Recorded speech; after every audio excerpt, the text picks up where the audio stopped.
Hey, hi, welcome back to the channel. My name is Leticia. In today's video, I want to talk about acne and dermatitis.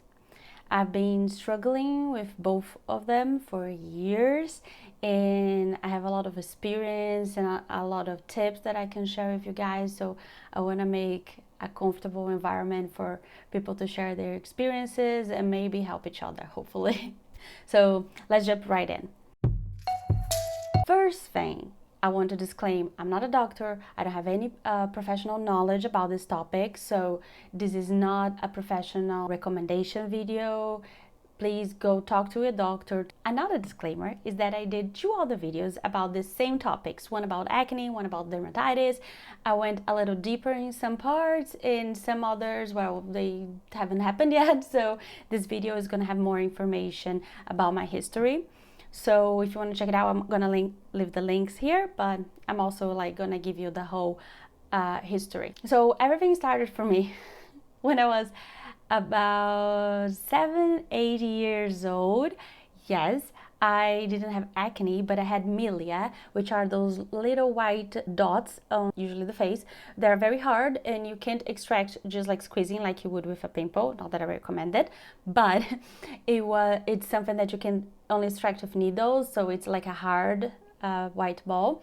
I had to do a facial to remove them because I had many. I went to a dermatologist and I had allergy of the creams and then allergy of the anti-allergic. It was a crazy experience. My skin is super reactive. So yeah, that's the tea for you guys. But it started back there. I didn't have actual acne and many blackheads until I was 12, 13 years old. And then cystic acne developed. And it was mostly like around my nose. It was mostly the T-zone, but it was cystic acne, so it was very deep, profound, and extremely painful. I also had some blackheads, but the things that were more problematic were the cystic acne all around. I didn't really feel that bad. I mean, of course, it was painful, we heard, but most teenagers develop acne around that age, so I kind of felt like I was just a teenager, so it wasn't a big toll on my self-esteem. There's always a little bit, but my self-confidence was pretty good. I've always been like a kind of confident person, so it's like that wasn't that bad. But even then, it was hurtful. It was a little more, than just like a little pimple when I had my period. So yes, I found a dermatologist and I heard about the new medicine, Roaccutane or Accutane. It depends where you come from, but it's the same thing. It's tretinoin. And I went to the dermatologist. She actually prescribed me. She was like, yeah, you're a good case. Yes. And she prescribed me a skin routine, facials, which I did with the esthetician, and isotretinoin. So I took it for over a year because my case was bad, and I did the facials, the skin routine, so I started to take it very seriously and I never stopped. Like, I'm always taking a lot of care of my skin, mostly my face. So it got better, much better. I didn't have cystic acne after. I still would have like 1 pimple, 2 pimples, blackheads, but nothing compared to what it was before. That's when I hit like around 20 years old. My skin was okay, like one occasional pimple, a blackhead, but it was like more or less clear. And that's, my skin. My life circumstances changed. So I got into an Erasmus program to go and live 1 year in Berlin, Germany. So that's when my mom took me to the gynecologist and he prescribed me IAS, the pill, a birth control pill. And he was like, oh, just, to be safe, and it might help a little bit of your acne too, which it did, but like I didn't need that much help. Like there wasn't much to help with. So anyways, I took it. I had like no knowledge of anything, and like I just took it and I was like, great. And then 7 years went by. Yes, that is true. That's when I started hearing like things that, the pill might not be as good for your health, and like some whispers. And then I was like, okay, it's time to research things, right? I'm always so careful about my eating, diet, and exercise. So I started to do my own research, and I am not even going to talk about if the pill is good or not. That's for you to decide. I didn't need it. I concluded that I didn't need it. That wasn't my birth control of choice. And I barely had any acne by then to begin with when I started to take it. So I was like, why am I taking it? Why? So I knew that my doctor, my gynecologist, and probably my mom too, would not support me in dropping the pill. So I did it by myself. I didn't talk to my doctor. I'm not proud of it, but I knew that was like the only way, so I did it. And surely, slowly but surely, it came back, obviously. Why not? But when the acne came back, it was different from any other time before. So before, I told you, I had cystic acne in the T-zone. Now it was hormonal acne. So it was around this area. The start, it was just a little bit, but then it started to get worse. Also, my hair and my skin got extremely oily. They always been oily since I was a child or hit puberty, but now they were like so oily that I was scratching my head. It was so itchy.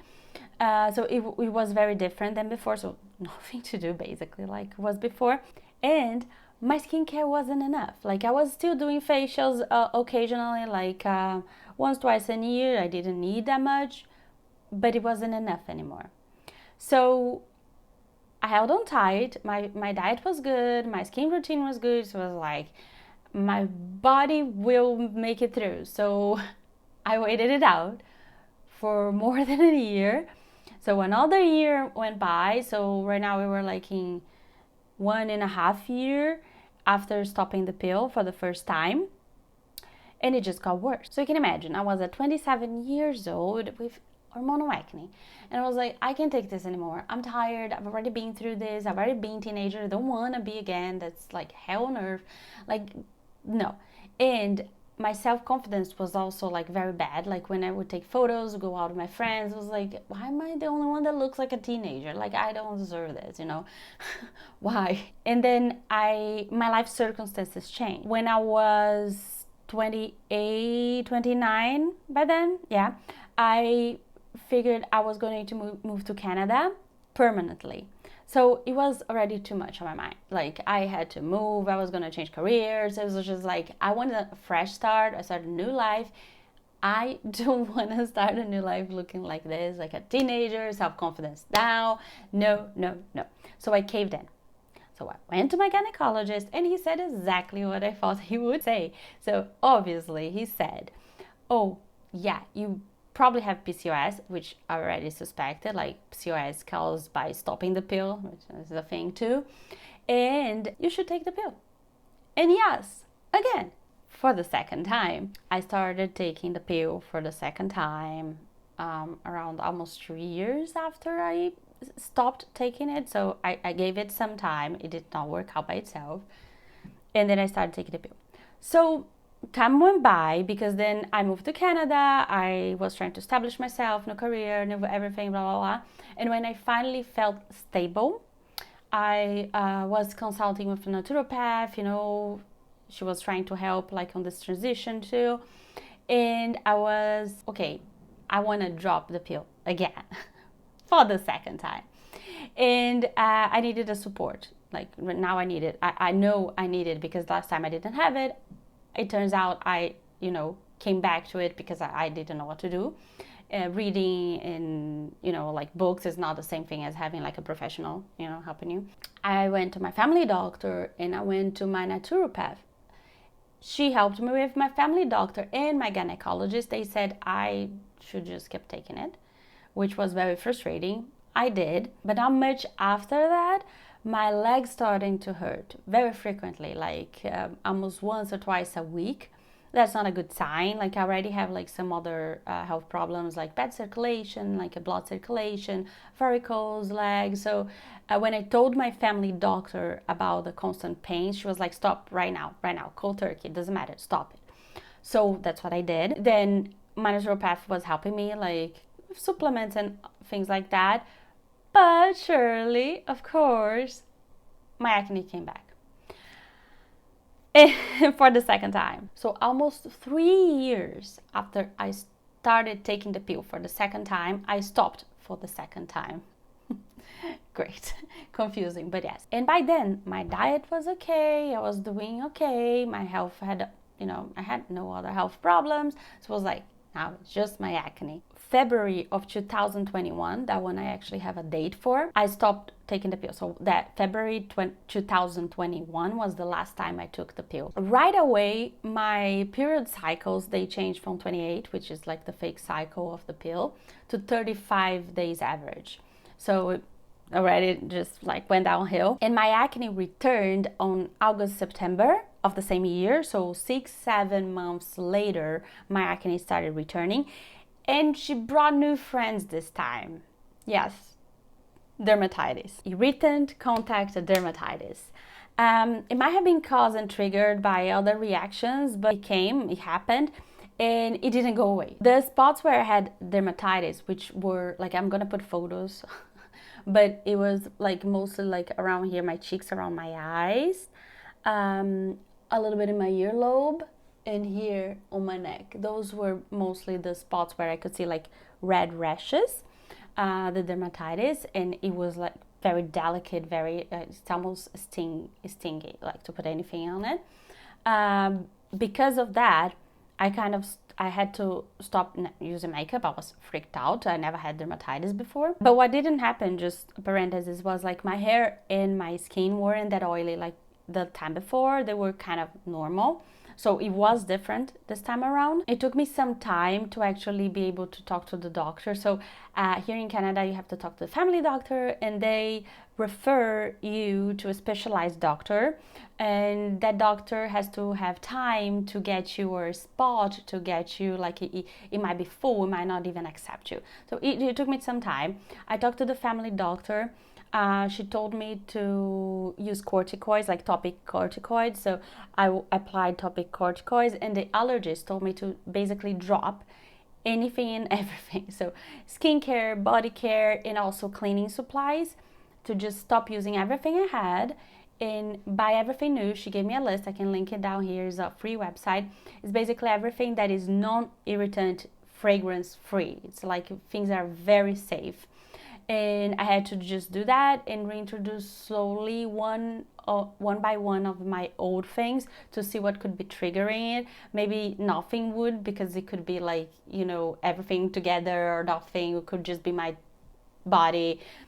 Anyways, you just have to do this process and try to track down what could be causing it, but you might not find it. It might just be that your body kind of needs, some time to rest. I use the topic corticoids on those areas, but I was very sparing, because corticoids are not like the best thing to be using all the time, right? So I would use in the areas, then it would start getting better.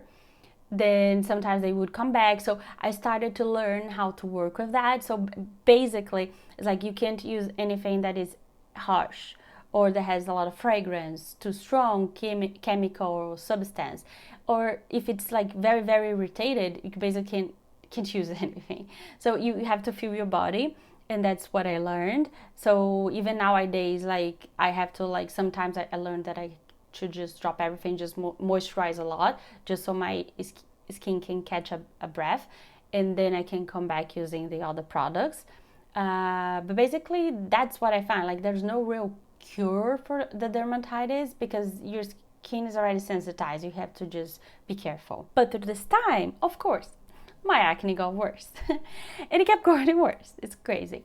So after the dermatitis got better, I could actually start thinking about acting on the acne. So I talked to my family doctor. She referred me to a dermatologist, but meanwhile, she prescribed me benzoyl peroxide with clindamycin. I think I'm saying it right. I'm gonna leave the name down here.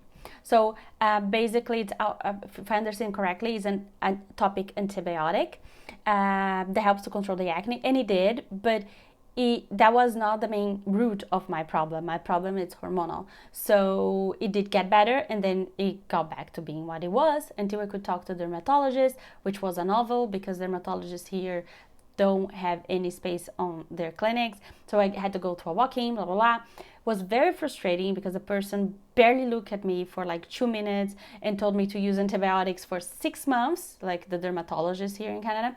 And I just like, what? I have IBS, I can't do that. And prescribed me retinol, Retin-A micro, 0.1%, which is a tretinoin gel, to start applying twice a week and progress slowly until I can apply every day, which was okay. So I did that. But as I said, and I told him too, my skin was extremely sensitized because I just had recovered from dermatitis. So what happened is that I could never use 4 or 5 times a week because my skin would just get like freaked out and red, and I would go back into the circle of getting dermatitis again. It's like, no, I can't do that. I tried, I pushed, I could use like 3 times a week or so, but that was the max I could do. But because I was only using a retinol, and that's usually a long-term thing, nothing really improved. It was great. My skin just kept getting worse and worse. My acne just kept getting worse. So I was like so fed up that I went searching for an esthetician, specifically Brazilians, because I know how the facials the Brazilians do are. So I was like, I know that one. So I searched one. It's like the other side of the town, but it was great. So I started doing facials, like deep cleansing facials. When I say facials here, that's what I mean. Extraction facials that can take up to 2 hours, like deep ones. That started to, let my skin recover a little bit. Like the facials were crucial. And she was so good that I also consulted with her, the esthetician, and she gave me a skin routine. So that also helped me improve a little bit, because I was using very basic stuff like CeraVe and things like that, which was not taking care of my problem. Most of the things she prescribed me were like order online or Sephora, so it was very easy, not extremely cheap, but at least it started to, solving my problem. And by then it was the end of 2022. So in January of 2023 I was scheduled to go to Brazil. So what I did is I went, and then I took advantage of that situation, and I scheduled an appointment with my old dermatologist and my old esthetician. So my dermatologist looked at my face and she was like, "Yeah, you tried everything basically. I have to give you spironolactone. That's the only thing that's gonna clear skin right now." And we were both very scared, as was the Brazilian esthetician from Toronto, because my skin was gonna start scarring, and it did. And that's much harder to fix than acne. Acne, you can control its inflammation, but if it gets really bad, it will scar, and scars are very hard to treat. When I was there for the month of January, she did 2 peelings, and my esthetician did 3 facials, and I started using spironolactone, 50 milligrams every day. My skin started to change completely. Also, what she prescribed me just to give it a push was like 15 days of mild antibiotic. That was basically just to give it a push to start recovering my face, but not as a long term. It's just so the spironolactone could act faster and we could see the results faster, and also not ruin the work that she put in with the peeling and facials. What she also prescribed me, it was Adapalene, 0.1% every day. So it starts like the one before, 2 days a week, and you up it gradually until you are able to use every day. So far, this is June, so far I was not able to use every day. Again, my skin is too sensitized. I talked to my dermatologist again. She upped me this past month to 50 milligrams one day, 100 milligrams of spironolactone another day. So every other day I shuffle like this, because next month I'm going to start taking 100 milligrams every day. And the Adapalene, she wanted to up to 0.3, but my skin will probably not be able to take it because I can't barely take the 0.1. So she just told me, okay, put it down, put it aside for now, relax, let your skin breathe, and then start again, and let's see where it goes. I don't think my skin will ever, or maybe not in the short future, or maybe even medium term, would be able to take Adapalene or retinol every day like that. But azelaic acid works very well. So there are other things to try. Let's see. So far, you can see this is how my skin is. So I'm just completed 5 months of spironolactone, and that in Adapalene, obviously. And this is how my skin looks. So it's like pretty clear, like you see, like I have a pimple here, but it's like pretty good if you compare with the photos of before. I think so. Important things.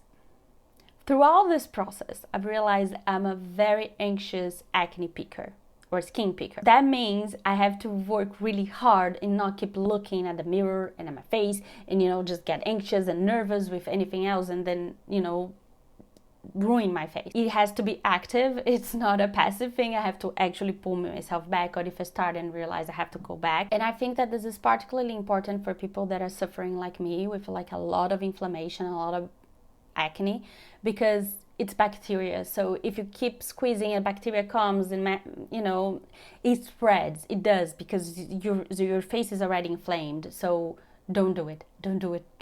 It will get worse, and it will increase the chances of scarring. So don't do it, please. Another thing that is important for me to disclaim is that I got an IUD about 3 months ago. I got Kyleena. I wanted to get an IUD. I talked to my dermatologist and she recommended me Kyleena because different from my Mirena, it's less hormones. It's still hormones, but less hormones. I cannot use the copper IUD, so that was the last worst choice. I don't know yet, like it's too soon to know if it's doing something, if both of them are reacting, like spironolactone and the IUD, if one is fixing the other, is making the other work. I don't know. It's too soon to say. I'll let you guys know. So it's been 5 months with spironolactone, and from this 5 months, the last 3 have been with the IUD, but the IUD takes some time to like show in my skin because of hormones, so it would be starting to show right now.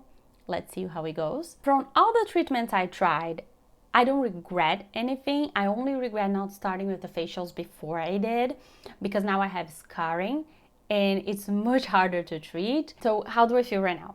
I do feel much better. I can use makeup. I feel better again. Like I was very self-conscious. Like when you have acne, I know that most people probably don't feel like that, but from what I've heard and watching other videos, but I do get very conscious about applying makeup on top of acne, because my skin gets super textured when I have acne. It's a lot of peeling and dry skin, and makeup clings to that in an horrible way. So I got very self-conscious and I don't use makeup. So now I'm back to using makeup. I'm back to feeling better and being able to express myself. So that's great. But still, it comes to a shock because I have the scarring. A lot of times I look at a mirror and I have a shock, like what? Like I have scars and my face is a little changed and it's like I don't recognize myself. So it's a little weird. But I mean, I try to focus and being grateful that it could be much worse, and it was, and it's getting better. So I'm focusing on that, focusing on the fact that retinol, Adapalene take a while to work, but they also work and help on that process of clearing the skin and scarring. And also peelings during the winter. I'm like hoping that will help a lot. Honestly, my advice is try not to think about it. And I mean this, I know it sounds very weird, but it's like treat it as it is a disease. Clean it, treat it, apply medicine, take the medicine, do whatever you have to treat it, and forget about it. Forget about your face, forget about your skin.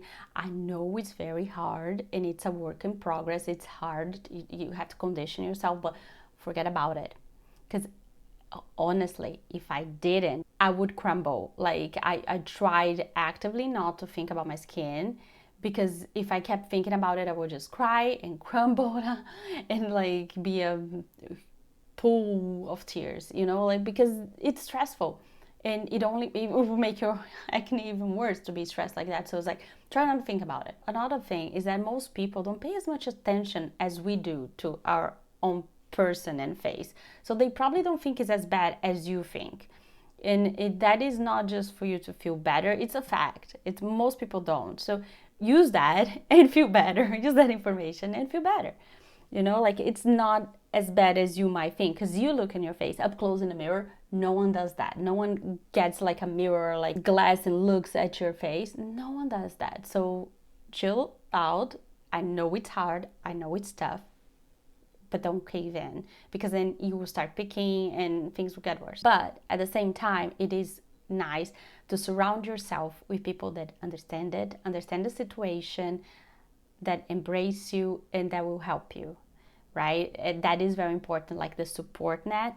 It is important. So share with people that are close to you. I don't know, like try to make that little bubble for you so you feel confident and you don't like get scared of like living your life just because you know you have acne. So in that thread, embracing yourself is essential. I know you must be tired of hearing this, but it's the truth. Like, if I haven't embraced myself back then when I was a teenager, like I knew my skin was never gonna be a porcelain, like a smooth, clear porcelain. That's not what my skin is. That's not who I am. That's not how my body and my genetic code expresses itself. I don't know what goes on, but that's not who I am. It's never gonna be reached. You know, like that's just not me. So I had to come to terms with it. And I knew that things can only get that much better. Like, pimple there, blackheads here, it's normal. That's my good skin. And I learned to live with it. I don't dream of having the Photoshop skin that a model has. I know what is reality for me and I stick to it. And I'm happy with that. And I make peace with myself. Try to embrace myself and love myself. My skin is expressive, it's dynamic, it's textured, and it's gonna be. And it's like, I'm 35, I don't think it's changing right now. The best thing you can do for yourself is ask for help, search for help. Doctors, estheticians, dermatologists, professionals that are trustworthy, have good reviews, just go search for professionals. A couple of last things I want to say is that remember that this is my journey for my person, my skin, my body, and yours can look completely different and probably will, and that's okay, no judgments.